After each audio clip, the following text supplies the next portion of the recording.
Hello, it's John Pollock, and this is Fight News Now, the MMA edition.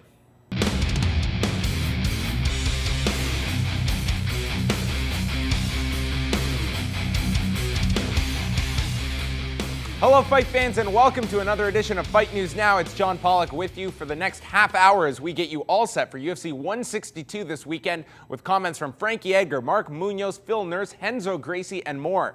John Ramdine and Robin Black are set to go 3 rounds looking ahead to this weekend, and WWE performer Brodus Clay will be the subject of the shift this week. But up first are all of this week's newsmakers.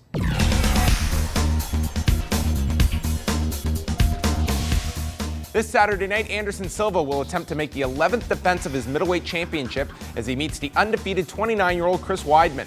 The industry has been debating the outcome of this fight since it was first announced, and we take a closer look at one of the biggest title fights of 2013. He is a reigning! His head movement sick. Oh! Defending! He rocks him again! UFC undisputed middleweight champion of the world! Silva, turtle side kick to the body. Anderson Silva!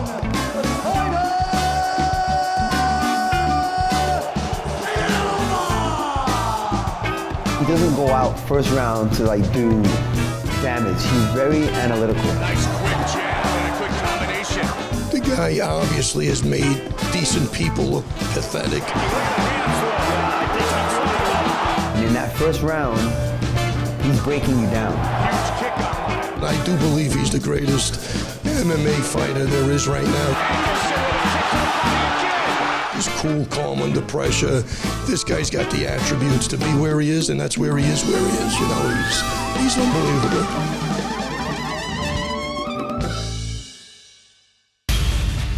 Fighting out of Mineola, New York, Chris All-American Weidman! Let's see if Weidman takes him down, and he does. How good are his takedowns? There's a kid who really believes in his abilities. You know, he's a decorated wrestler. I mean, his jiu-jitsu is off the hook. His striking is on level with his wrestling now. It's a fight that truly could change my life. It's a goal of mine. It's a dream to be a UFC champion and everything that comes along with it. And he got it just like that. Fights are the surprise box, but Chris Weidman has all the tools. His jiu-jitsu is amazing, his wrestling is amazing, his calmness, his confidence, and he has everything. One of my fights, I didn't give a crap what the guy was gonna do. I was gonna do my thing. Walk forward, punch him in the face, look for my takedowns if they're there. And it's gonna be the same way. Now, there are also some questions surrounding Weidman as he has been off for the past year following shoulder surgery, but there is no argument over the quality of the team surrounding the challenger. From Renzo Gracie and John Danaher to Matt Serra and Ray Longo, it reads off like a fantasy camp lineup, and that includes crew Phil Nurse, who breaks down the champion's skill set. Anderson Silva is very talented. He doesn't go out first round to do damage. He's very analytical. And in that first round, he's breaking you down.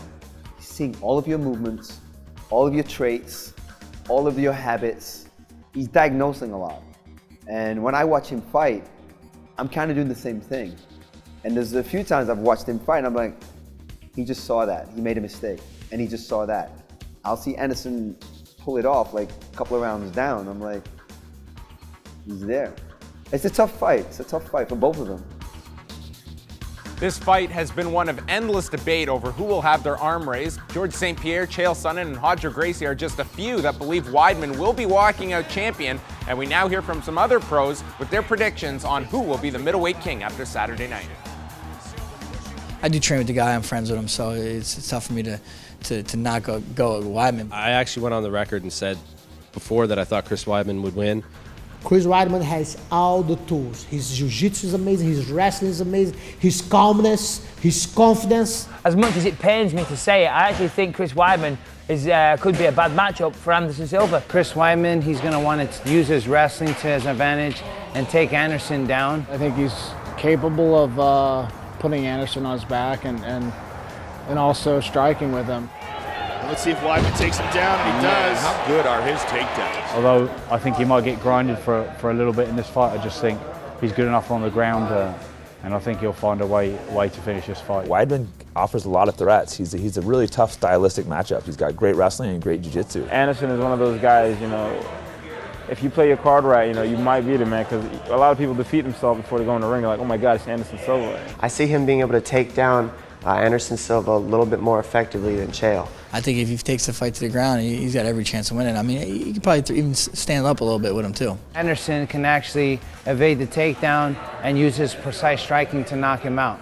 Anderson Silva, every time you put him with his toughest test, he comes out and just annihilates. Confident in his striking. Look at the hands roll. Yeah, I think he really does. To be honest, I like both of them. I see it going Anderson's way. I'd probably have to bet on Anderson if I was going to bet. I want to say Anderson because he can outstrike him, but I want to say Weidman because he can wrestle him the whole fight. I'm going to pick Anderson in probably the third round. Anderson Silva will find a way to win, probably by knockout. Chris does believe in himself, and he knows the opportunity he has at hand, and I think he's going to make the best of it. I don't know who to choose, the wrestler or the striker in this one. Got to watch it. He's the most dangerous opponent he ever faced. This Saturday night will also feature the first non-title bout for Frankie Edgar since 2009 as he squares off with Charles Oliveira following 3 consecutive losses, including his featherweight debut this past February against champion Jose Aldo. Edgar is focused on getting back into the win column and getting his arm raised for the first time since October of 2011. You got to be aware of the things he's going to do, but I can't focus on him too much because then you're going to be sitting there waiting on what he's going to do and you're not going to be able to get off on what you want to do. So I just got to kind of push the pace and I got to sun him a little bit, you know what I mean? I want to go in there and show him, you know, who he's in there with and make him remember when he leaves. The last time we saw Mark Munoz in a UFC octagon was in July of last year, where an injured Munoz fell prey to Chris Weidman. Over the course of the past year, Munoz went through constant rehab for his foot, battling depression and weight gain, but has made a huge turnaround in his life as he returns this Saturday on the pay-per-view main card to fight Tim Boetsch. Tim Boetsch, he is very strong, very durable, very good at his game plan. He's very strategic in his approach and game planning. He has a great team behind him with Matt Hume over in Seattle. So I'm looking to exploit more of his speed. I'm looking to go in there and push his cardio as well, push his conditioning, and push him against the cage and see how well he does on the ground. I'm also looking to execute my transitions from striking to wrestling and wrestling to jiu-jitsu. That full interview with Munoz can be heard on the MMA Report this week on FightNetwork.com. We mentioned the weight issues Munoz had during his downtime, and he posted the before and after pics that chronicled that transformation and his work with nutritionist Todd Norman, as Munoz is our subject of this week's Tweet of the Week. Another man returning to the octagon this Saturday is a former opponent of Mark Munoz in Chris Leben. We last saw the crippler this past December with a unanimous decision loss to Derek Brunson. Leben recently spoke to MMAJunkie.com, confirming he has been sober for the past 15 months after a well-documented painkiller addiction. Leben is now training at the Alliance Training Center in San Diego as he hopes to snap a 2-fight losing skid at UFC 162 when he meets Andrew Craig. 2 men making their UFC debuts Saturday night are Strikeforce Imports' Roger Gracie and Tim Kennedy. Both are coming off victories this past January on the final Strikeforce event. Our own John Randing was in New York recently and spoke to both Renzo and Kira Gracie about this fight and what Roger will need to do to earn the victory. Roger is someone that I always look up to. You know, I had the pleasure of growing up with him in training, and we competed in a lot of tournaments together. If he turn like he focused to MMA, for sure he can do really well, you know. I hope so. I'm really cheering for him, and I'll be there in Las Vegas. There's the takedown by Gracie. If he wants to become the MMA champion, I do believe he has all the tools to do it. His jiu-jitsu is unbelievable, his wrestling is good, his striking is improving a lot, so it's just a matter of time before he tunes everything up. And he can be the champion of that weight division for sure, you know. And he's fighting this time Tim Kennedy, who's a very tough opponent. I love Tim's game, you know, and I love his jiu-jitsu, his wrestling. He's completely strong mentally. He doesn't quit. He fights from the first minute to the last one, you know. It's an unbelievable test for Roger. If Roger can pass Tim, you know, it's gonna qualify him to be among the best out there, you know. And I have Tim in a very high place, you know, like to me, he's in very high standards, you know. Roger was the biggest champion ever in Jiu-Jitsu. He won 10 times the world championship, and he has all the tools to do the same in MMA. He's young, you know, unfortunately he's not as good looking as I am, but he has everything else. And looking ahead to the fall, the UFC has made it official that Cain Velasquez and Junior Dos Santos will meet for a third time on October the 19th at the Toyota Center in Houston, Texas, with Velasquez defending his heavyweight gold. The two each hold a victory over the other, heading into this pivotal rubber match for the distinction of being the top heavyweight in the world. That fight is coming up in October, but we have a bigger title fight coming up this Saturday night, in my opinion. Mr. Ramdeen, I imagine you and Robin Black are going to be discussing a UFC 162 in depth. Yeah, that's what it's all about. The UFC Middleweight Championship is on the line, and a lot of people believe that Chris Weidman is the man to defeat Anderson Silva, and we break it all down. All right, that's all coming up on 3 Rounds with John Ramdeen and Robin Black as Fight News Now continues.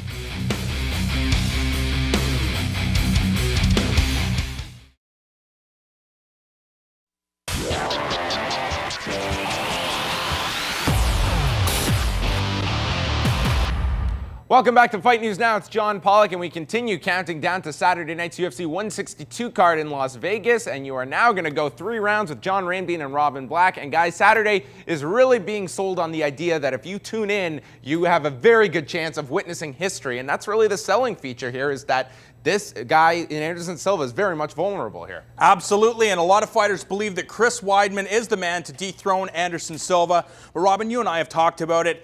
Is the philosophy that Weidman can beat Anderson Silva all about hype? Chris Weidman says that Anderson Silva's entire career has been built on hype. Is hype the word here? Hype's the word, baby, but I mean, that doesn't mean it's not true. Everybody's excited, everybody's pumped about it, everybody's talking about it, but just because you're paranoid does not mean they're not after you. And it's the same kind of thing here. Just because there's a lot of hype doesn't mean it's not true. I think a lot of people, they want Chris Weidman to be the new middleweight champion of the world because of Anderson Silva's antics, whether it be inside or outside of the ring, and people just think that it's about time that there is a new champion, especially one like Chris Weidman, who is such a good representative of mixed martial arts, where Anderson Silva doesn't really engage the media, he doesn't really engage his fans, and I think from an overall fan's perspective, Chris Weidman would fill that gap. Yeah, and information and hype, it all sort of moves like a tidal wave, and yes, there's a lot of momentum behind the idea that Chris Weidman can win this fight.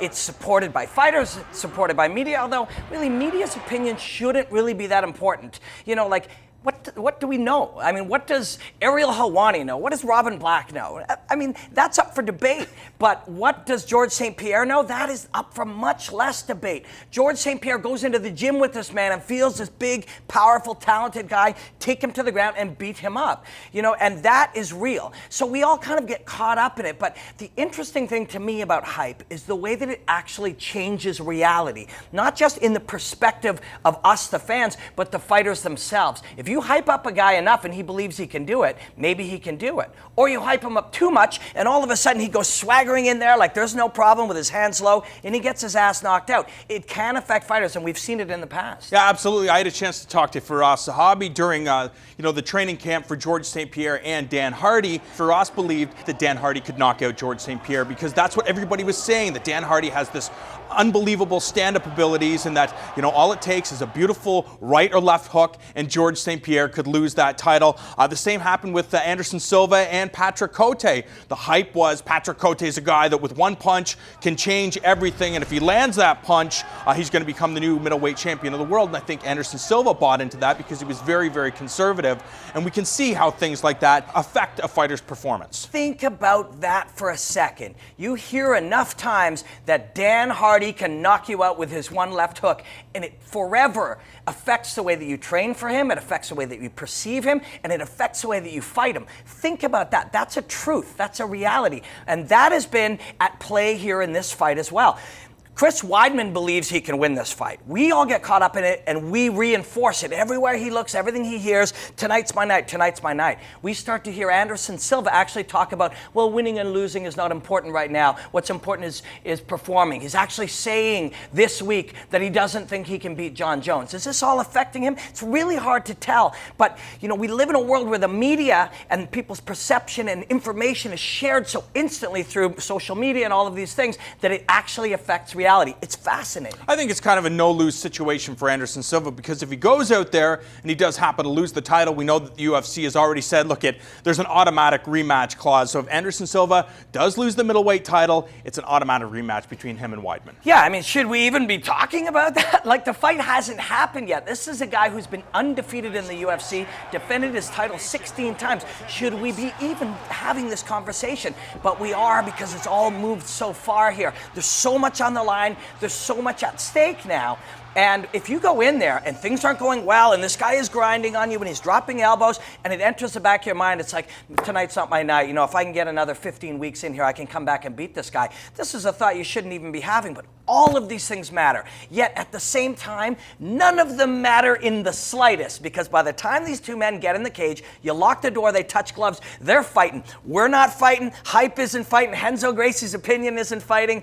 The UFC and Dana White and rematches, none of that's fighting. Chris Weidman is fighting Anderson Silva. Do you believe that Chris Weidman will be able to handle the firepower of Anderson Silva? I know he's confident. He believes he'll be able to go in there and get the job done, fight Anderson Silva in whatever realm it is. Of course, he'd rather take the fight down to the ground and use his top game. But will Weidman be able to handle the strikes of Anderson Silva if he happens to land a good one? If Anderson Silva goes in there as the best Anderson Silva we've seen, the Anderson Silva who toyed with Forrest Griffin, and the Anderson Silva who knew that many of these people were not even knew in his mind, an absolute belief that these guys were not in his league, if that Anderson Silva goes in there throwing punches, he can knock Chris Weidman out like he's knocked out everybody else. But if the Anderson Silva who's bought into it a little bit, if he's questioning himself, if he thinks, I can't unload my typical hard punches because I got to defend this takedown, most men don't have the same kind of power while being so worried about the takedown that they can't lean into it, turn, drive that foot into the ground and use the earth to create force.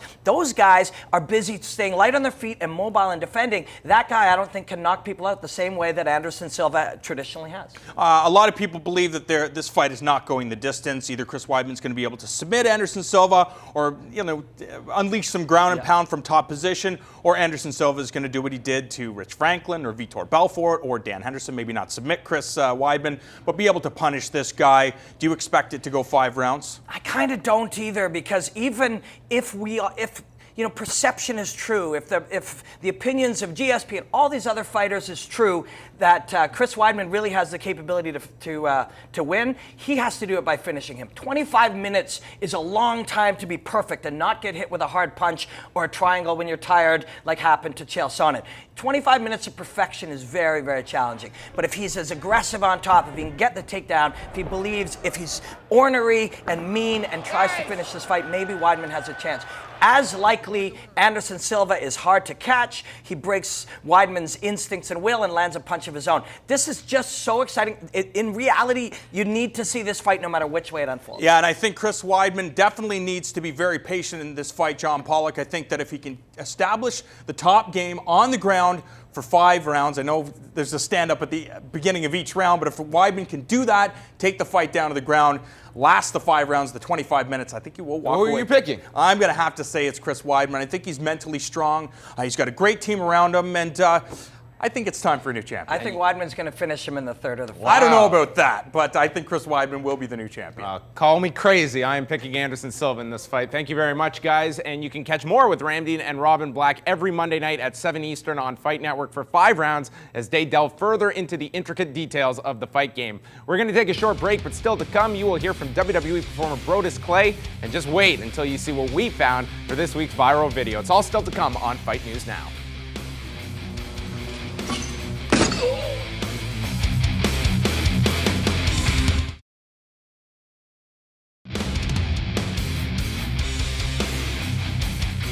Welcome back. It's John Pollock with you, and as we count down to this weekend's UFC 162 card, there's no better way to get set for the main event than catching toe-to-toe Friday night at 8 Eastern as John Ramdean is going to sit down for a half hour with Chris Weidman on the eve of the biggest fight of his career. Plus, we've got live action from the Cage Warriors Fighting Championship organization on Saturday at 4 Eastern. Up now, though, it's time to take you into the shift, and we send things over to Priscilla Carapan.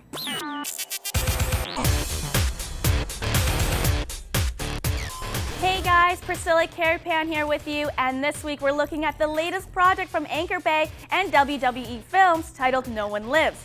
This horror flick features a silver screen debut of WWE performer Brodus Clay, who plays a completely different character compared to his in-ring persona. Let's check it out.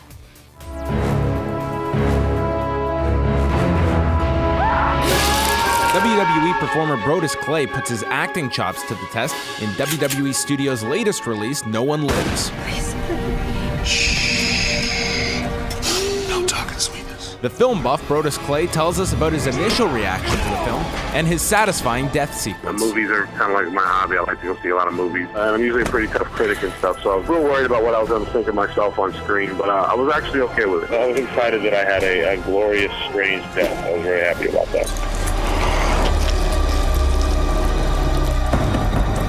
Clay dealt with some major role reversal as he reveals the contrast between the Funkasaurus and his character in No One Lives. If you're going to this movie thinking you're going to see the Funkasaurus, there's absolutely no shred of him. And the character Ethan is a kind of a despicable guy, and he's a criminal. He takes part in kidnappings and an accessory in some murders, so he's not a good guy. No One Lives marks Clay's first foray onto the silver screen, and he explains how his background as a WWE performer aided him in this project. One of the things that was that helped me a lot in terms of like the fight scenes and stuff like that with Luke Evans, they actually got to use a lot of the experience I had in the WWE ring and training in the WWE. Really helped to make the fight scenes look more authentic and real and aggressive. So I was happy about that. And like the preparation and stuff, ours is done in a lot faster timetable, but it's the same level. So it was a lot of similarities, but the process, like the experience of having to be ready to go all the time in the WWE really helped in terms of like they never had to knock on my door. I was always ready.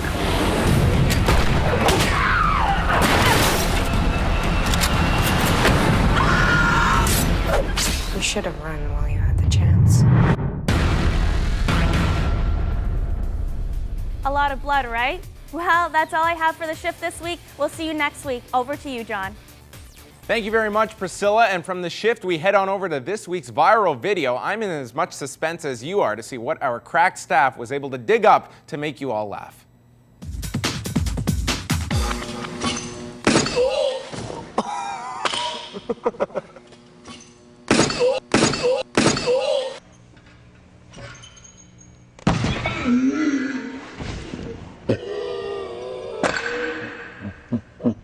It's the replays that really hit home.